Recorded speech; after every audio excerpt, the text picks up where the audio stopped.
Assalamualaikum warahmatullahi wabarakatuh. Perkenalkan, nama saya Ruri Rayu Marani dengan NIM 21104111127 dari kelas H mata kuliah Teori Komunikasi. Di sini saya akan menjelaskan satu teori yang saya pilih, yaitu teori agenda setting. Nah, sebelum itu saya jelaskan dulu bagaimana latar belakang teori agenda setting ini. Teori agenda setting ini dicetuskan oleh Walter Lippmann pada tahun 1922. Nah, di mana pada tahun 1968 dilakukan penelitian sistematis pertama kali terkait teori agenda setting ini oleh McCombs dan Shaw, di mana saat itu tengah dilaksanakannya kampanye pemilihan Presiden AS, dan dari penelitian tersebut diketahui terdapat korelasi antara berita yang disampaikan oleh media dengan jumlah pemilih dari pemilihan Presiden AS tersebut. Nah, apa sih teori agenda setting itu? Teori agenda setting itu menjelaskan bagaimana peran media massa dalam mengagendakan suatu informasi sebelum disampaikan ke masyarakat luas, dengan memikirkan berbagai aspek, seperti isu apa yang dianggap penting untuk dilihat dan diketahui oleh masyarakat, bagaimana fakta yang harus dipercayai masyarakat, dan lain sebagainya.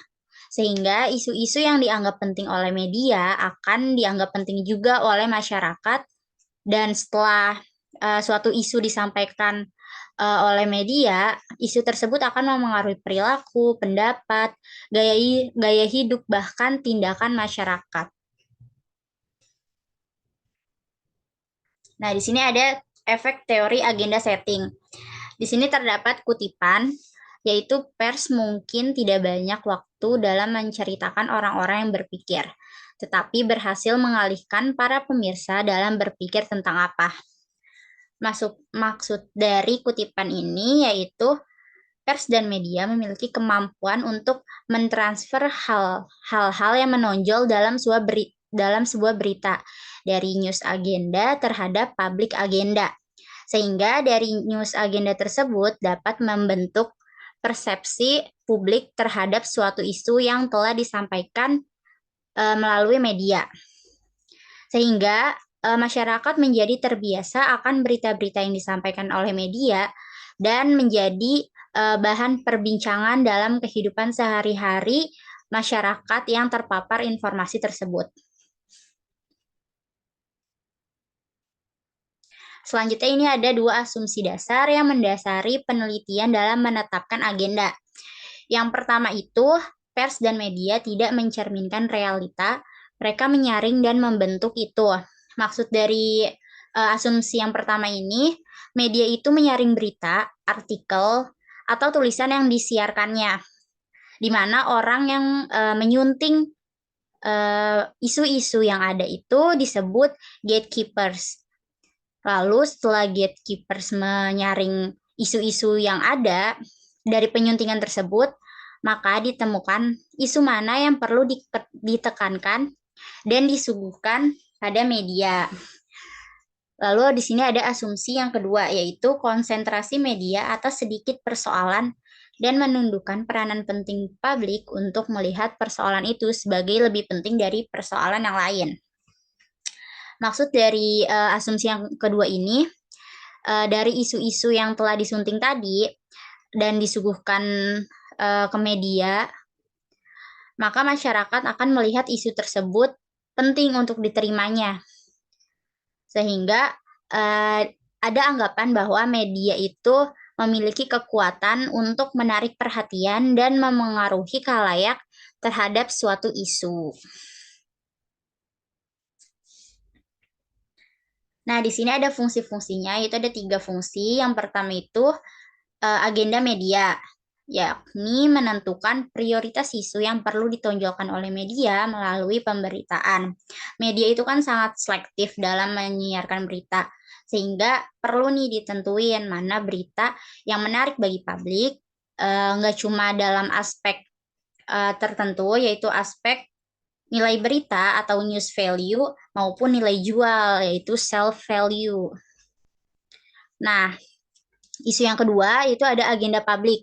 Agenda publik sendiri itu maksudnya reaksi masyarakat terhadap suatu isu yang disampaikan oleh media, sehingga dapat memengaruhi opini publik maupun tindakan tertentu. Nah, isu yang diberitakan oleh media setelah diterima oleh masyarakat pasti akan memunculkan reaksi dari masyarakat, sehingga masyarakat-masyarakat tertentu akan membentuk suatu asumsi terhadap isu yang disampaikannya itu. Contohnya kayak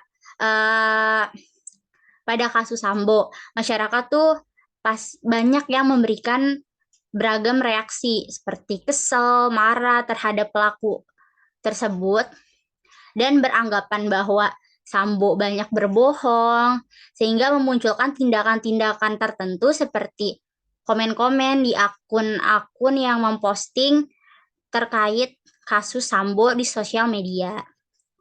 Lalu yang ketiga itu ada agenda kebijaksanaan. Nah, agenda kebijaksanaan ini adalah reaksi pemerintah atau pembuat kebijakan ketika isu telah disampaikan oleh media dan berkembang di masyarakat.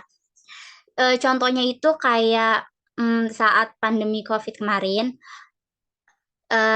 dan di sosial media maupun di TV banyak yang memberitakan ada pelanggaran protokol kesehatan seperti menyelenggarakan konser-konser sehingga memicu keramaian, lalu pemerintah atau pihak berwajib menindak kasus tersebut. Seperti itu. Nah, di sini ada keunggulan dari teori agenda setting. Yang pertama itu, publik dapat mengetahui isu-isu yang sedang marak atau isu penting yang diberitakan oleh media, sehingga publik dapat menetapkan berita sebagai prioritas utama, dan bila ia merasa berita tersebut penting, ia akan mengikuti perkembangan isu tersebut. Seperti pada kasus Sambo lagi, karena masyarakat tertarik dengan berita tersebut, maka masyarakat akan mengikuti perkembangan isu dari kasus Sambo tersendiri, seperti dari sidang pertama hingga sidang beberapa hari ini. Yang kedua itu ada melalui teori agenda setting ini. Media dapat membantu membentuk citra tertentu terhadap seseorang dengan menonjolkan karakter tertentu dibandingkan dengan karakter yang dapat mencoreng citranya. Nah, di sini juga pastinya ada kekurangan dari teori agenda setting. Yaitu ini ada anggapan dari Van Hauser dan Zucker. Liputan media seringkali tidak begitu sesuai dengan kejadian-kejadian dalam realitas. Maksudnya itu nggak jarang bahwa apa yang diberitakan oleh media, baik itu media baru atau media televisi, radio, dan lain sebagainya, itu tidak sesuai dengan realitas yang ada. Beberapa media kadang terlalu menambahkan bumbu-bumbu agar berita tersebut lebih menarik bagi masyarakat. Seperti itu. Ya, terima kasih. Sekian presentasi yang dapat saya sampaikan. Kurang lebihnya mohon maaf. Wassalamualaikum warahmatullahi wabarakatuh.